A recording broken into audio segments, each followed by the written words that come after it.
कृपा शंकर सिंह खुलेआम 10 गाड़ियों के साथ घूम रहे हैं, आचार संहिता की धज्जियां उड़ा रहे हैं। एक प्राइमरी स्कूल में जाके कहते हैं कि मोदी को वोट दो, कमल के फूल को वोट दो, हमें दो। हमने कहा एक बिल्कुल आचार संहिता का उल्लंघन है, तो मैंने कहा उनको अरेस्ट किया जाए। वो कहे हम इसका पालन करेंगे, तो ये नहीं है। साथियों नमस्कार, इस वक्त आप देख रहे हैं इंडियन न्यूज डे। जिन तस्वीरों में जिस व्यक्ति को आप देख रहे हैं ये राष्ट्रीय अध्यक्ष हैं। आज मैं इनसे खास बातचीत करूंगा और पूरे भारत में अपने पार्टी के माध्यम से कैंडिडेट घोषित कर रहे हैं और क्या कुछ माहौल है इनकी पार्टी का, क्या जो 2024 का लोकसभा चुनाव है क्या कुछ कर पाएंगे आने वाले समय में। बहुत बहुत स्वागत है सर। बहुत बहुत धन्यवाद आपका। आप क्षेत्र में जा रहे हैं, क्या कुछ समर्थन मिल रहा है आपको? बहुत अच्छा समर्थन मिल रहा है। मैं नवंबर 2023 में अपनी पार्टी को लॉन्च किया। 2 साल से मेहनत कर रहा था। जब मैं 2019 में निर्दल चुनाव, मेरा टिकट कटा था, तो निर्दल चुनाव के रूप में 73 लोकसभा जौनपुर में मैं आया था। उसके बाद मैंने समझ लिया कि फिर ये धर्म और जाति की राजनीति हो रही है। हमने अपनी पॉलिटिकल पार्टी समाज विकास क्रांति पार्टी के नाम की स्थापना किया। हमने गन्ना किसान चुनाव चिन्ह लेके मैं इस प्रदेश में आया हूँ।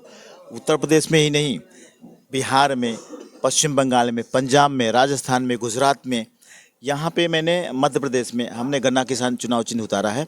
और बाकी प्रदेश में जैसे महाराष्ट्र, दिल्ली, हरियाणा, आंध्र प्रदेश, तेलंगाना, पांडिचेरी, यहाँ पे हमने इलेक्ट्रिक पोल का चुनाव चिन्ह उतारा है। मैं सिर्फ 25 प्रदेश की बात करता हूँ, उत्तर प्रदेश की बात करता हूँ। यहाँ पे 25 प्रदेश से लेके उत्तर प्रदेश से सहित 25 प्रदेशों में हमारा गन्ना किसान चुनाव चिन्ह है।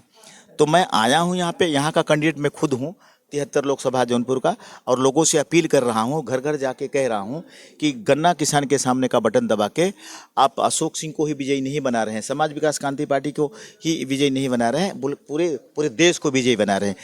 तो और हमारा ऐसा कहना है यहाँ पे कि हमने अभी तक 25, जो आपका सवाल था कि हमने 26 कैंडिडेट उतारे हैं अभी तक, और हम 100 पार करने जा रहे हैं।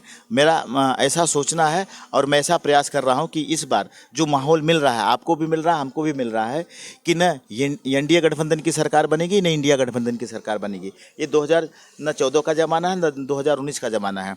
समाज विकास क्रांति पार्टी, जिसका मैं राष्ट्रीय अध्यक्ष होने के नाते आपको बताना चाहूँगा कि किसी की सरकार नहीं बनेगी पूर्ण बहुमत में। बिना समाज विकास क्रांति पार्टी के कोई सत्ता हासिल नहीं कर सकता, बिना हमारे कोई सत्ता हासिल नहीं करेगा। और जब मैं सत्ता में आऊँगा तो अपने हिसाब से, भारतीय संविधान के हिसाब से देश को चलाने का काम करूँगा।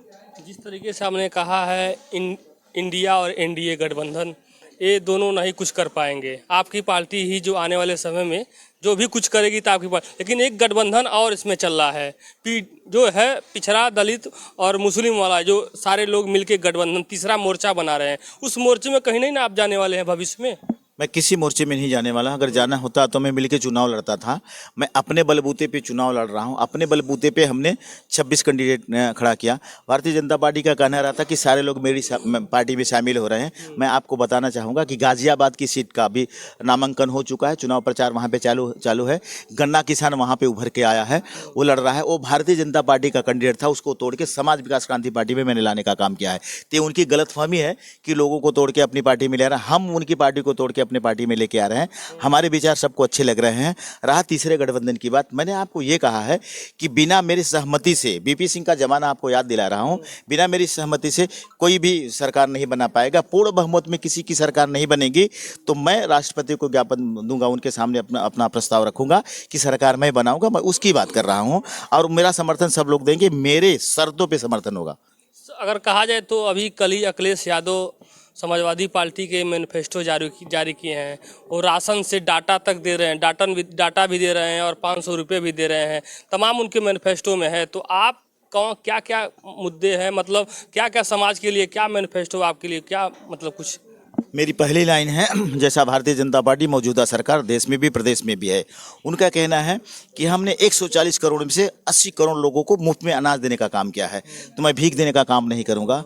मुफ्त में अनाज देने का मतलब भीख देना, गरीबी मिटा रहे हैं, जिससे गरीबी नहीं मिटती है। मेरी सरकार जब सत्ता में आएगी, समाज विकास क्रांति पार्टी का कहना है कि हम कम से कम 1 करोड़ युवाओं को रोजगार देने का काम करेंगे। हम किसी को मुफ्त में खाना देने का काम नहीं करेंगे, हमको उनको रोजगार देने का काम करेंगे। आज हमारा पूरा देश 75% बेरोजगारी के दौर से गुजर रहा है, गरीबी के दौर से गुजर रहा है। तो हम उन्होंने कहा था कि भारतीय जनता पार्टी कहती है कि हमारी सरकार आएगी। उनकी सरकार 2014 में आई, 2019 में आई। उन्होंने कहा था कि नोटबंदी के दौरान लोगों की जानें गई। उन्होंने कहा हम देश के लिए काम कर रहे हैं, हम देश के लिए जानें दे रहे हैं, ऐसे करके बुजुर्गों ने कहा। आप उस जमाने को याद करिए। इन्होंने कहा था कि जब हम स्विस बैंक से पैसा लेके आएंगे तो 14 लाख एक के अकाउंट में जाएंगे। वो पैसे गए कहाँ? वो पैसे अभी तक नहीं आए। इसका मतलब उनके जुमले हैं। हम जुमले की बात कर ही नहीं रहे हैं। ना ही हम नोटबंदी करेंगे, हम गरीबी दूर करने का काम करेंगे। तो विजन होगा, मान लीजिए वो तो जुमला था, वो जुमला फेंकते हैं, लेकिन आप क्या फेंकने वाले हैं जो जनता लुभा जाए आप पे? मैं कह रहा हूँ जौनपुर की स्थिति आप देख लीजिए, यहाँ पे रोड की स्थिति देख लीजिए। हाईवे बनवाने से लोग अपने घर तक नहीं पहुँच पाएंगे। हम जगह जगह घर घर तक रोड बनवाने का काम करेंगे।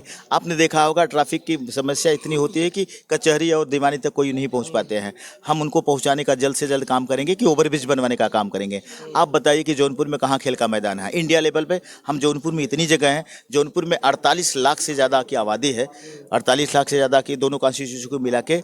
तो बताओ यहाँ पे खेल का मैदान है, इतनी जगह है। यहाँ पे सबसे बड़ा एरिया है। मिर्ज़ापुर के बाद अगर किसी का नंबर मिर्ज़ापुर बनारस के बाद लगता है तो जौनपुर का लगता है। दो लोकसभा है। यहाँ पे खेल का मैदान है। खेल का मैदान बनवाने का काम करेंगे, ब्रिज बनवाने का काम करेंगे।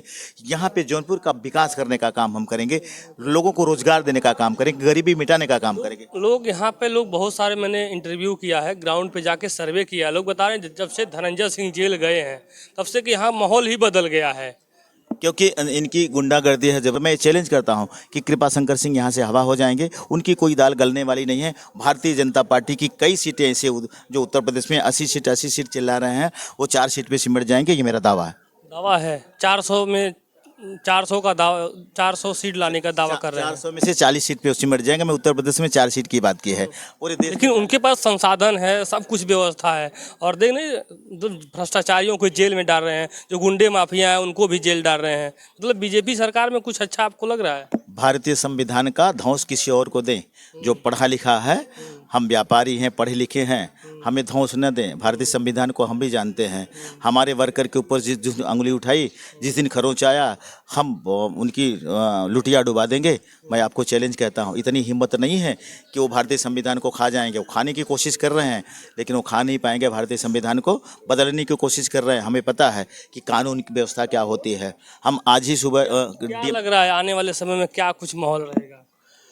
आने वाले समय में अभी चुनाव का जो है किसान और गन्ना है, तो तमाम किसान भी कुछ पहले धरना पे दे रहे थे, और उत्तर प्रदेश से किसानों का आपके साथ किसका जुड़ाव है? मैं किसान का बेटा हूं, इसलिए मैंने लड़ाई झगड़ा करके निर्वाचन आयोग में प्रेम की लड़ाई करके, हम और 2-3 पार्टियां थी मांग रही थी, ड्रा निकला, मेरा निकला। भगवान मेरे साथ है, ईश्वर मेरे साथ है, अल्लाह मेरे साथ है। सब धर्म के महापुरुष हमारे साथ में, हर जाति के महापुरुष हमारे साथ में हैं।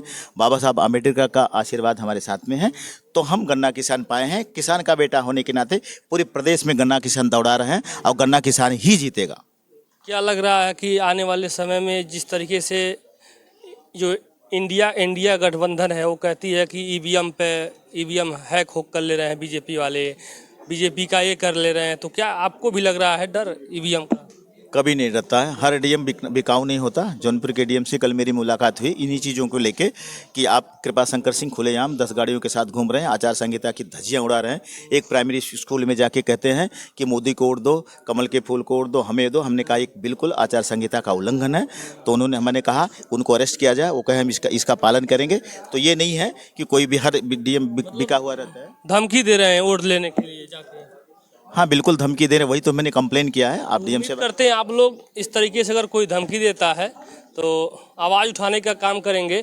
और हमें लगता है जौनपुर की जनता अब किसको चुनाव करेगी, किसको जिताएगी, ये तो आने वाला वक्त है। फिलहाल अशोक सिंह जी हैं और राष्ट्रीय अध्यक्ष भी हैं। फिलहाल आप लोग क्या सोचते हैं कमेंट करके बताइएगा। जय हिंद, जय भारत।